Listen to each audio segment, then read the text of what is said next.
Patriarcas e Profetas. Capítulo 40. Balaão. Voltando ao Jordão, da conquista de Bazã, os israelitas, em preparativos para a imediata invasão de Canaã, acamparam-se ao lado do rio, acima de sua foz, no Mar Morto, e precisamente defronte da planície de Jericó. Estavam exatamente nas fronteiras de Moabe, e os moabitas estavam cheios de terror pela grande proximidade dos invasores. O povo de Moabe não fora incomodado por Israel. Todavia, eles tinham observado com inquietadores pressentimentos tudo o que ocorrera nos países circunvizinhos. Os amorreus, de diante dos quais eles tinham sido obrigados a bater em retirada, haviam sido vencidos pelos hebreus, e o território que tinham extorquido de Moabe estava agora de posse de Israel. Os exércitos de Bazã haviam se rendido diante do misterioso poder envolto na coluna de nuvem, e as gigantescas fortalezas foram ocupadas pelos hebreus. Os moabitas não ousaram arriscar contra ele um ataque. O recurso às armas seria inútil em vista das forças sobrenaturais que operavam em seu favor.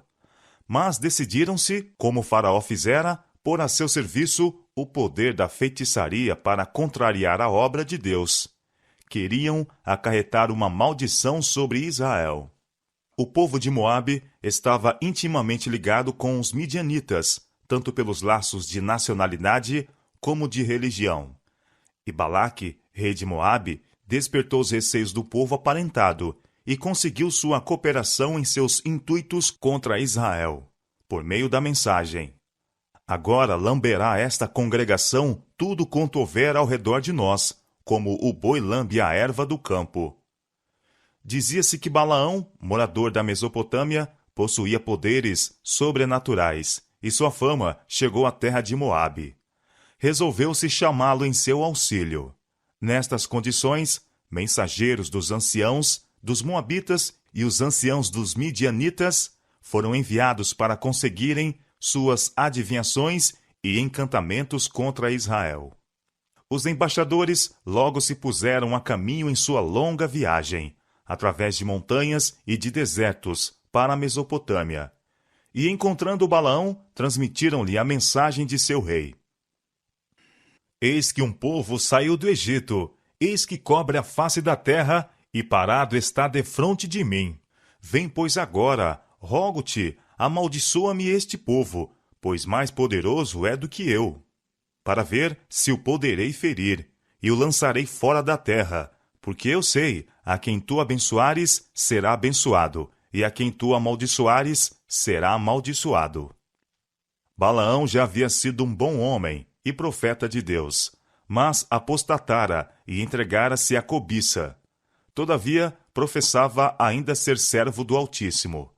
Não ignorava a obra de Deus em prol de Israel, e quando os enviados comunicaram sua mensagem, bem sabia que era seu dever recusar as recompensas de Balaque e despedir os embaixadores. Mas arriscou-se a contemporizar com a tentação, e instou com os mensageiros para que ficasse com ele aquela noite, declarando que não poderia dar resposta decisiva antes que houvesse pedido conselho da parte do Senhor. Balaão sabia que sua conduta não poderia prejudicar Israel. Deus estava ao lado deles, e enquanto fossem fiéis, nenhum poder adverso da terra ou do inferno poderia prevalecer contra eles. Mas seu orgulho fora lisonjeado com as palavras dos embaixadores. A quem tu abençoares, será abençoado, e a quem tu amaldiçoares, será amaldiçoado. As seduções de valiosas dádivas e a exaltação em perspectiva provocaram-lhe a cobiça. Avidamente aceitou os tesouros oferecidos, e então, ao mesmo tempo em que professava obediência estrita à vontade de Deus, procurou satisfazer os desejos de Balaque. À noite, o anjo do Senhor veio a Balaão com esta mensagem: não irás com eles, nem amaldiçoarás a este povo, porquanto bendito é. Pela manhã, Balaão despediu relutantemente os mensageiros, mas não lhes referiu o que o Senhor dissera. Irado por se terem dissipado subitamente suas visões de lucro e honra, exclamou petulantemente: ide à vossa terra, porque o Senhor recusa deixar-me ir convosco. Balaão amou o prêmio da injustiça. O pecado da cobiça, que Deus declara ser idolatria, dele fizeram um servo de ocasião. E mediante esta única falta, Satanás obteve inteiro domínio sobre ele. Foi isto que causou a sua ruína. O tentador está sempre a apresentar lucros e honras mundanas para aliciar os homens do serviço de Deus. Diz-lhes que são seus demasiados escrúpulos de consciência que os impedem de alcançar a prosperidade. Destarte, muitos são induzidos ao risco de saírem do caminho da estrita integridade. Um passo errado torna o outro mais fácil, e eles se tornam cada vez mais presunçosos. Farão e ousarão as mais terríveis coisas quando uma vez se entregarem ao domínio da cobiça e do desejo de poderio. Muitos se lisonjeiam com a ideia de que podem afastar-se da integridade estrita durante algum tempo, por amor a alguma vantagem mundana, e que, tendo conseguido seu objetivo, podem mudar sua conduta quando lhes aprouver.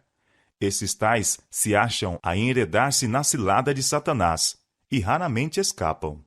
Quando os mensageiros deram parte a Balaque da recusa do profeta a acompanhá-los, não deram a entender que Deus lhe o proibira. Supondo que a demora de Balaão visava simplesmente conseguir uma recompensa mais valiosa, o rei enviou príncipes em maior número e mais dignos do que os primeiros, com promessa de mais altas honras, e com autorização de concordar com quaisquer condições que Balaão pudesse exigir. A urgente mensagem de Balaque ao profeta era: rogo-te que não te demores em vir a mim, porque grandemente te honrarei, e farei tudo o que me disseres. Vem, pois, rogo-te, amaldiçoa-me este povo. Segunda vez foi Balaão provado.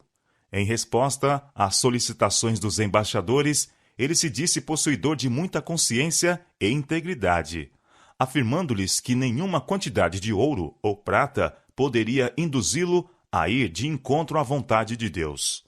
Mas anelava condescender com o pedido do rei, e se bem que a vontade de Deus já se houvesse tornado definidamente conhecida, insistiu com os mensageiros para que ficassem, a fim de que pudesse consultar outra vez a Deus, isto como se o ser infinito fosse um homem, para ser persuadido.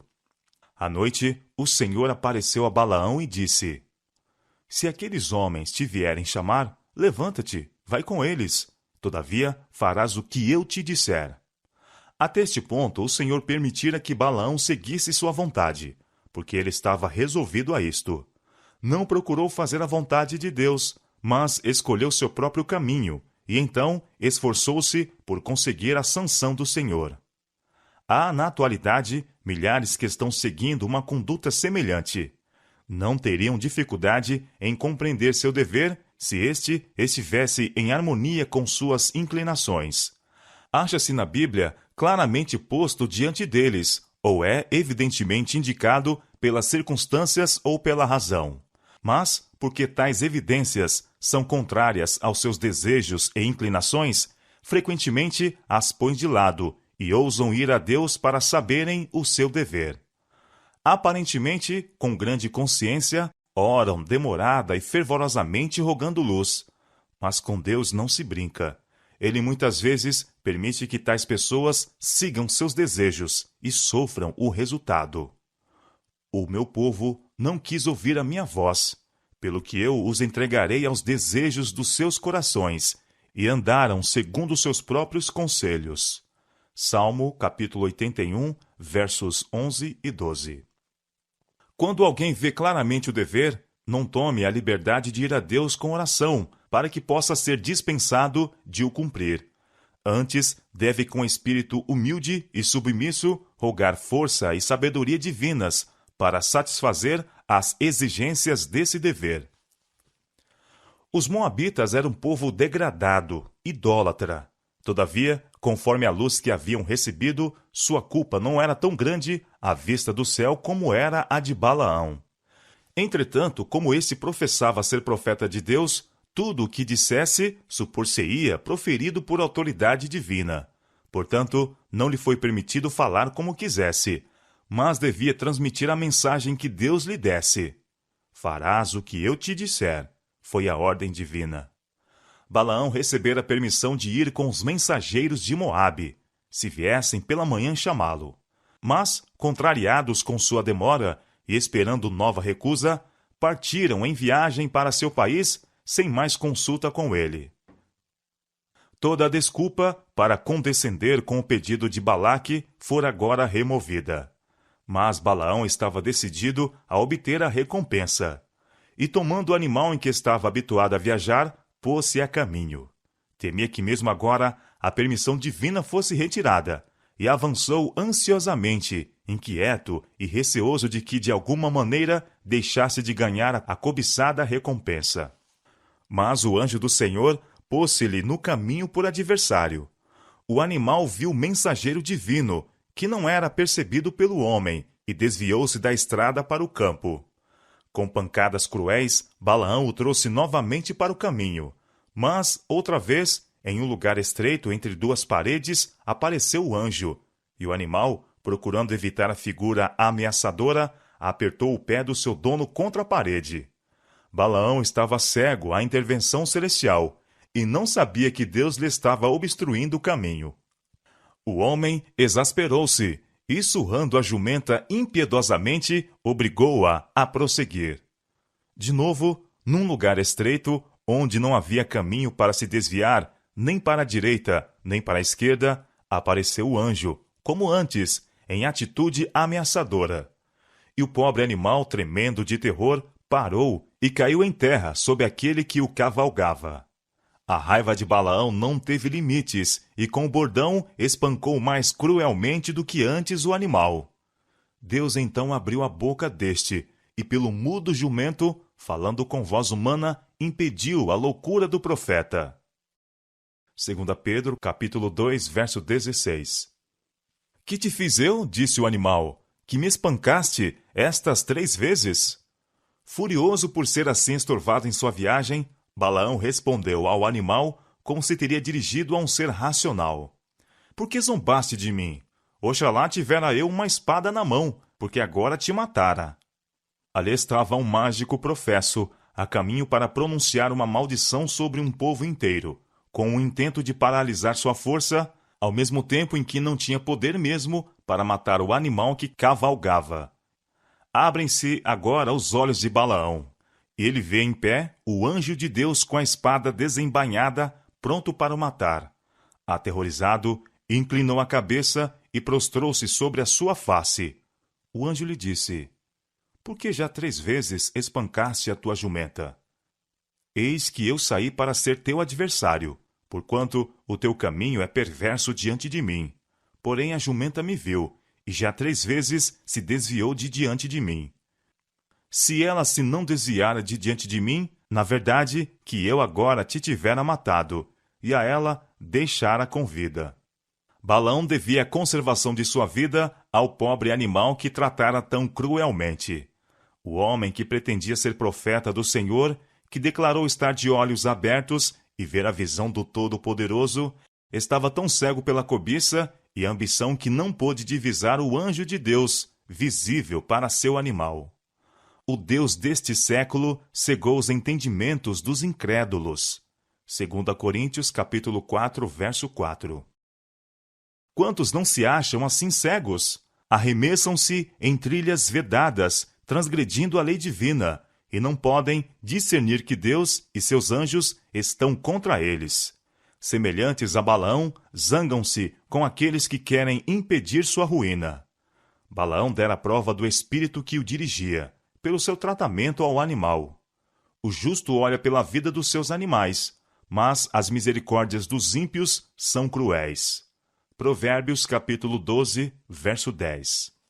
Poucos se compenetram, quanto deveriam, da pecaminosidade de maltratar os animais, ou deixá-los sofrer pela negligência. Aquele que criou o homem fez os animais irracionais também, e as suas misericórdias são sobre todas as suas obras. Salmo 145, verso 9.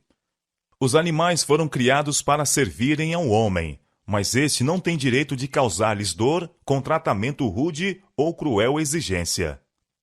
É por causa do pecado do homem que toda a criação geme e está juntamente com dores de parto. Romanos capítulo 8, verso 22.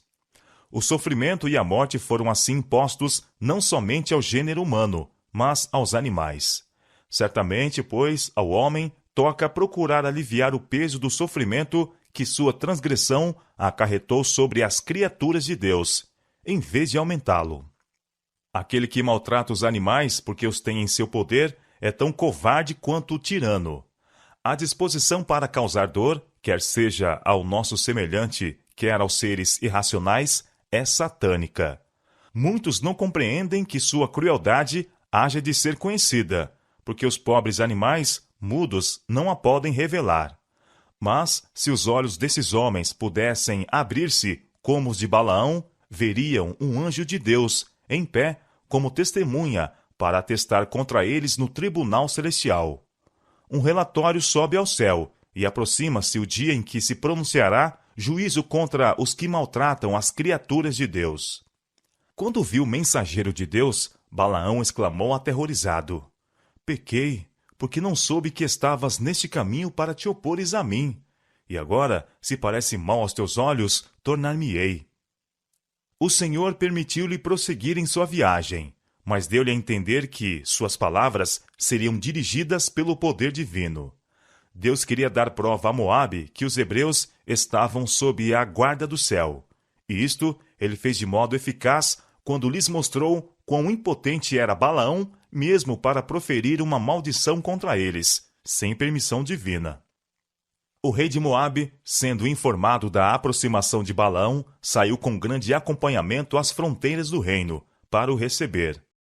Quando se mostrou admirado com a demora de Balaão, em vista das ricas recompensas que o esperavam, a resposta do profeta foi: Eis que eu tenho vindo a ti.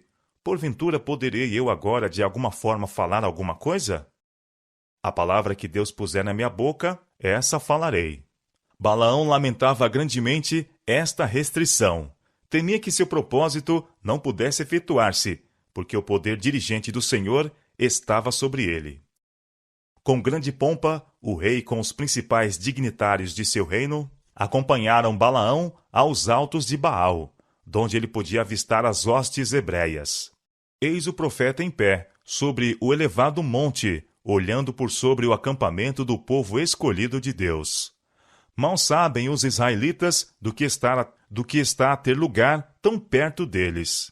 Quão poucos conhecem o cuidado de Deus sobre eles estendido de dia e de noite. Quão embotadas são as percepções do povo de Deus. Quão vagarosos são, em todos os tempos, para compreenderem seu grande amor e misericórdia. Se pudessem divisar o maravilhoso poder de Deus constantemente exercido em favor deles, não se lhes encheria o coração de gratidão pelo seu amor e de temor ao pensamento de sua majestade e poder? Balaão tinha algum conhecimento das ofertas sacrificais dos hebreus e esperava que, sobrepujando-os em custosas dádivas, pudesse conseguir a bênção de Deus e conseguir a realização de seus projetos pecaminosos. Assim, os sentimentos dos moabitas idólatras estavam a obter domínio sobre sua mente. Sua sabedoria se tornara em loucura, nublara-se-lhe a visão espiritual. Trouxera sobre si a cegueira, rendendo-se ao poder de Satanás. Por indicação de Balaão foram erigidos 7 altares, e ele ofereceu um sacrifício em cada um deles. Então se retirou a um lugar alto, para encontrar-se com Deus, prometendo tornar conhecido a Balaque o que quer que o Senhor revelasse. Com os nobres e príncipes de Moabe, o rei ficou ao lado do sacrifício, enquanto, em redor deles, se reuniu a ansiosa multidão, aguardando a volta do profeta. Ele veio finalmente, e o povo esperou as palavras que para sempre paralisariam aquele estranho poder exercido a favor dos odiados israelitas. Disse Balaão: De Arã me mandou trazer Balaque, rei dos Moabitas, das montanhas do Oriente, dizendo: Vem, amaldiçoa-me a Jacó, e vem, detesta Israel. Como amaldiçoarei o que Deus não amaldiçoa? E como detestarei quando o Senhor não detesta? porque do cume das penhas o vejo, e dos outeiros o contemplo. E eis que este povo habitará só, e entre as gentes não será contado. Quem contará o pó de Jacó, e o número da quarta parte de Israel? A minha alma morra da morte dos justos, e seja o meu fim como o seu. Números capítulo 23, versos 7 a 10. Balaão confessou que viera com o propósito de amaldiçoar Israel, mas as palavras que proferiu foram diretamente contrárias aos sentimentos de seu coração. Foi constrangido a pronunciar bênçãos, enquanto sua alma estava cheia de maldições. Olhando Balaão para o acampamento de Israel, viu com espanto as provas de sua prosperidade. A ele haviam sido representados como uma multidão rude, desorganizada, que infestava o país em bandos errantes, os quais eram uma peste e terror às nações circunvizinhas. Mas sua aparência era o inverso de tudo isto. Viu a grande extensão e o perfeito arranjo de seu acampamento, apresentando tudo os indícios de uma disciplina e ordem completas. Foi-lhe mostrado o favor com que Deus olhava a Israel, e o caráter distintivo de povo escolhido seu. Não deveriam ficar no mesmo nível das outras nações, mas ser exaltados acima delas todas. Este povo habitará só, e entre as gentes não será contado. Na ocasião em que estas palavras foram faladas, os israelitas não tinham localização permanente, e seu caráter peculiar, usos e costumes não eram familiares a Balaão. Mas quão notavelmente foi cumprida esta profecia na história posterior de Israel. Por todos os anos de seu cativeiro, através de todos os séculos, desde que foram dispersos entre as nações, têm eles permanecido como um povo distinto. Assim o povo de Deus, o verdadeiro Israel, embora disperso por todas as nações, não são na terra senão peregrinos, cuja cidadania está nos céus. Não somente foi mostrado a Balaão a história do povo hebreu como nação, mas ele viu o crescimento e prosperidade do verdadeiro Israel de Deus até o final do tempo. Viu o favor especial do Altíssimo acompanhando aqueles que o amam e o temem. Viu-os amparados pelo seu braço, ao entrarem no escuro vale da sombra da morte.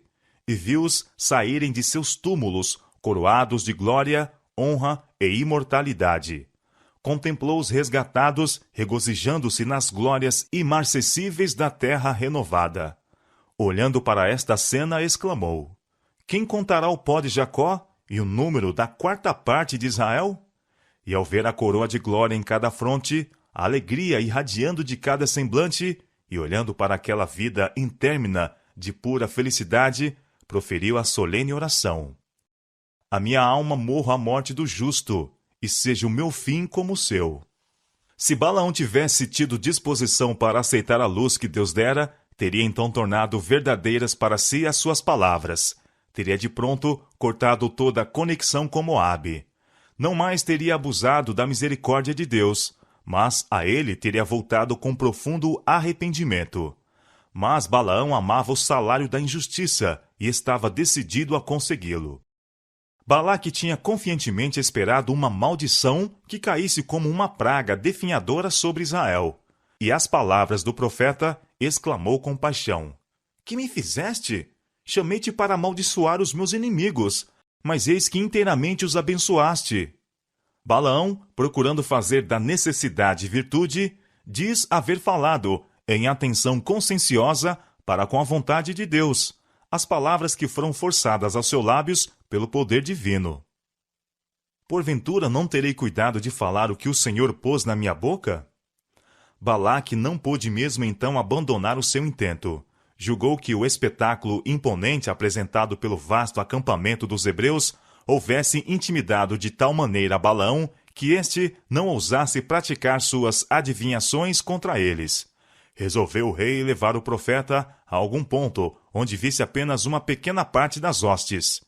Se pudesse ser induzido a amaldiçoá-los em partes destacadas, todo o arraial logo seria voltado à destruição. No cimo de uma elevação, chamada Pisga, fez-se outra prova. Erigiram-se novamente 7 altares, sobre os quais foram colocadas as mesmas ofertas que ao princípio. O rei e seus príncipes permaneceram ao lado dos sacrifícios, enquanto Balaão se retirou para encontrar-se com Deus. Foi outra vez confiada ao profeta uma mensagem divina, que ele foi impotente para alterar ou reter.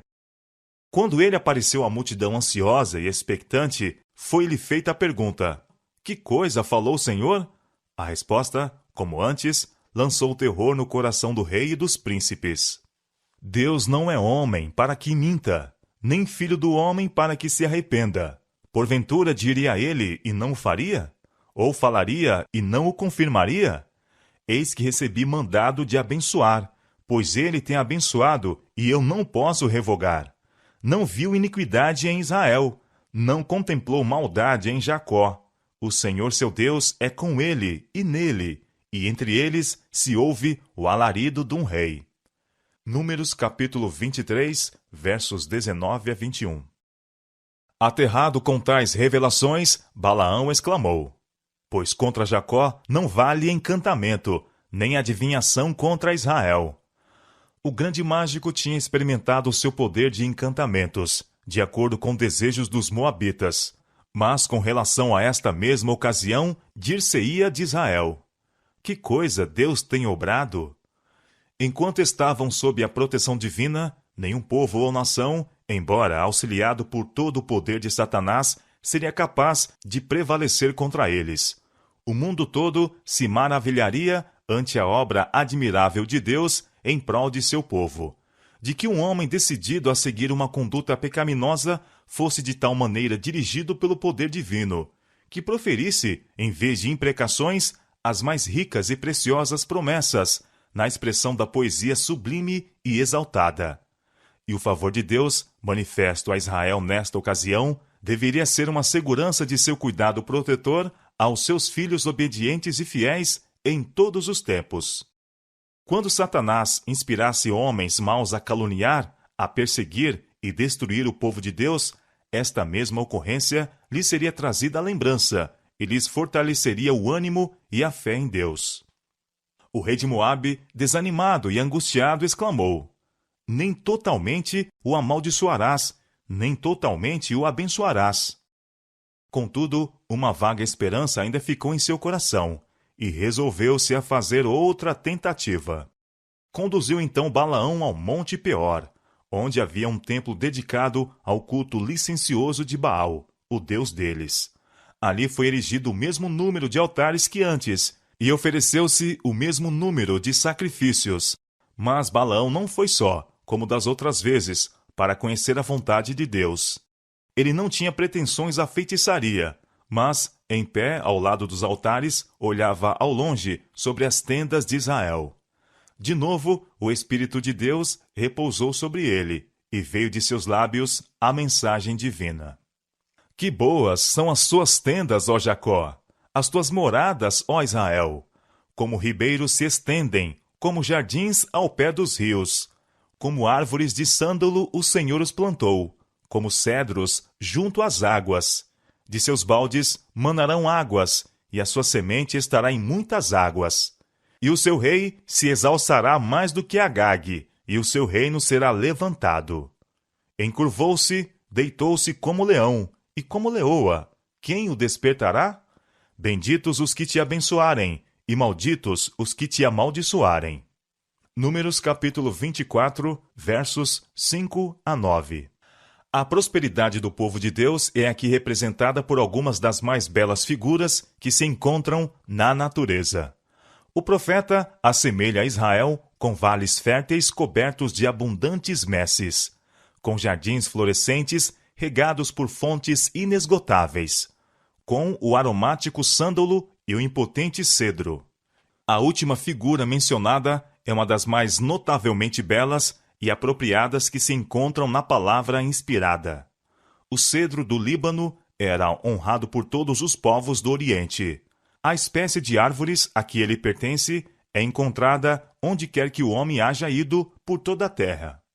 Desde as regiões árticas até a zona tropical, florescem, regozijando-se no calor, afrontando o frio. Surgindo com grande pujança ao lado do rio, e ao mesmo tempo assomando pelos ares por sobre a terra inculta, ressequida e sedenta. Penetram suas raízes profundamente entre as pedras das montanhas, e erguem-se com ousadia em desafio à tempestade.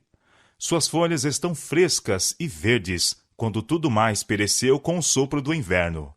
Acima de todas as outras árvores, distingue-se o cedro do Líbano pela sua força, firmeza, seu imperecível vigor, e isto é usado como símbolo daqueles cuja vida está escondida com Cristo em Deus.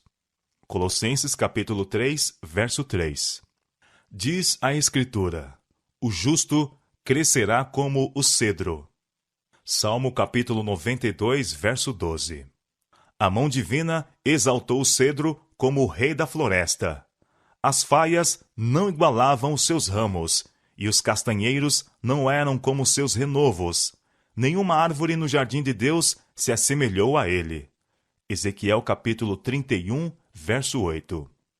O cedro é repetidas vezes empregado como emblema da realeza, e seu uso nas Escrituras para representar os justos mostra como o céu considera aqueles que fazem a vontade de Deus. Balaão profetizou que o rei de Israel seria maior e mais poderoso do que Agag. Este era o nome dado aos reis dos Amalequitas, que naquele tempo era uma nação muito poderosa. Mas Israel, sendo fiel a Deus, subjugaria todos os seus inimigos. O rei de Israel era o Filho de Deus, e seu trono seria um dia estabelecido na terra, e seu poder seria exaltado acima de todos os reinos terrestres. Ouvindo as palavras do profeta, Balaque ficou dominado pela decepcionada esperança, pelo temor e raiva.